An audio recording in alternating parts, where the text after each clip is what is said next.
நீங்கள் ஒரு அழகான, பவித்திரமான, கான்ஷியன்ட் பீயிங் என்பதை உணர்ந்த பிறகு பரமாத்மாவை நினைவு செய்யுங்கள். ஸ்பிரிச்சுவாலிட்டி பேசிக்கலி பகவானுடன் வெரி பர்சனல் ரிலேஷன்ஷிப்பை உருவாக்குது.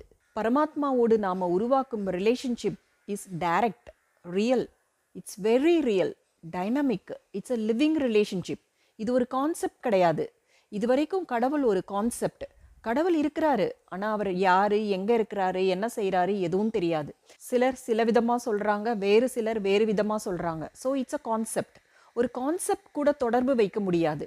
ஆனா ராஜயோகம் நமக்கு சொல்லி தருது, பரமாத்மாவோடு ஒரு லிவிங் ரிலேஷன்ஷிப் வைக்க முடியும். எப்படி நீங்க ஒரு உறவுக்காரரை நெருங்கிய அனுபவம் செய்றீங்களோ அதே போல, எப்போ நீங்க ஒரு க்ளோஸ்னஸை அனுபவம் செய்யலையோ அது வரைக்கும் அவங்க பேரு உங்க ஞாபகத்துல வராது. பரமாத்மாவோடு ஒரு அழகான உறவை அனுபவம் செய்ய ஆரம்பிச்சிட்டீங்கன்னா உங்களோட மனசுக்கு நெருக்கமான வட்டத்தில் முதலில் அவர் பெயர் வர ஆரம்பித்து விடும்.